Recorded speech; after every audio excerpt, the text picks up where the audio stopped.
Umaasa si Senator Bong Revilla Jr. na bago ang pagsasara ng 19th Congress sa unang kalahati ng taon ay maipapadala na sa Malacanang ang panukalang legislated wage hike.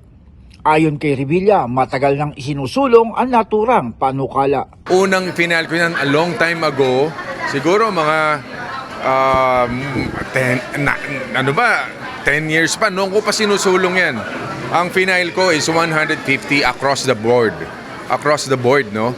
So, ito ngayon, naipasa natin yan last year. Sa akin, 150 yung final ko, pero yung pumasa sa Senado, 100 pesos. Kamakailan inanunsyo ng pamunuan ng Kamara na gugulong na sa kanila ang legislated wage hike bill at ang tatalakaing dagdag sahod ay 200 pesos. Maganda para sa mga manggagawa ayon kay Revilla kung masusunod ang bersyon ng panukala ng Kamara. Sinusulong ngayon sa Kongreso na 200. So, laking bagay nun, no? Siguro yan, baka mag-meet halfway or pwedeng sa 100 din. Pero ito yung matagal ng pangarap ng mga manggagawa nating mga manggagawa natin na nahihirapan ngayon. At least malaking tulong to para sa kanila.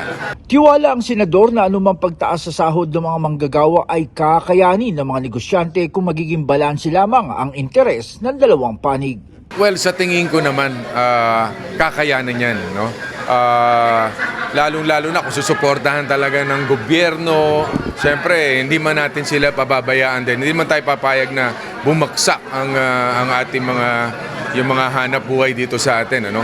Basta sa akin, I will stick doon sa yung pumasa sa Senado, 100. I think that's good enough. Ayaw din natin maging pahirap tayo sa mga negosyante. Pero yung 100, sa tingin ko, perfect na yon para sa ating manggagawang Pilipino. Pwede rin ayon sa senador ang non-salary benefits o ang pagbibigay ng iba't ibang benepisyo kapalit ng mataas na aumento. At panawagan niya, huwag bahiran ng politika ang mga isyong kapaki-pakinabang sa mamamayan. Pwede, medical, pwede nating pag-aralan lahat yan. So pwede pag-usapan yan, open tayo. Basta ang importante ngayon sa hirap ng buhay ng tao, ang importante ang gobyerno nakaalalay sa kanila. Yung politika, bawasan muna natin yung politika. Ang bigyan natin ng focus yung problema ng mga kababayan natin. Kasi kung sobrang yung away, sobrang gulo, hindi na tayo makapag-focus sa tunay na problema ng bayan. Doon tayo mag-focus. At yung politika, 90 days, okay. Politika, sige, batuhan ng putik, okay, sige.